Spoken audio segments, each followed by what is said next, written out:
কাতার বিশ্বকাপের ফাইনালে যেখানে শেষ করেছিলেন ২০২৬ বিশ্বকাপের যাত্রা, ঠিক সেখান থেকেই শুরু করলেন লিওনেল মেসি। কানসাসের চিলড্রেন্স মার্সি পার্কে নিজের রেকর্ডময় ম্যাচে দুর্দান্ত এক হ্যাট্রিক করে আলজেরিয়াকে ৩-০ গোলে হারিয়েছে বর্তমান চ্যাম্পিয়ন আর্জেন্টিনা। ম্যাচের শুরু থেকেই ছিলেন আলোচনার কেন্দ্রবিন্দুতে মেসি। প্রথমার্ধে একটি গোল অফসাইডে বাতিল হলেও ১৭ মিনিটে দারুণ এক বাঁকানো শটে আর্জেন্টিনাকে এগিয়ে দেন তিনি। এরপর দ্বিতীয়ার্ধে গোলরক্ষকের ভুলের সুযোগ নিয়ে নিজের দ্বিতীয় গোল করেন আর্জেন্টাইন অধিনায়ক।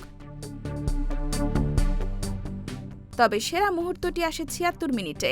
নিকো গঞ্জালেসের সঙ্গে চমৎকার 1-2 খেলে বক্সের ভেতরে আলজেরিয়ান ডিফেন্ডারদের পরাস্ত করে জালে বল জড়িয়ে পূর্ণ করেন বিশ্বকাপ ক্যারিয়ারের প্রথম হ্যাট্রিক।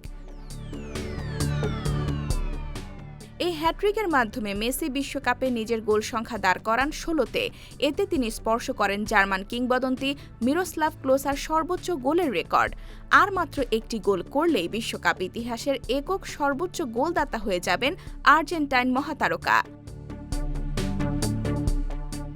ম্যাচ শেষে দাঁড়িয়ে করতালির মাধ্যমে মেসিকে সম্মান জানান হাজারো দর্শক।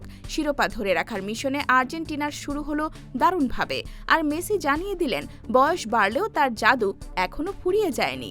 IBTV USA, new York.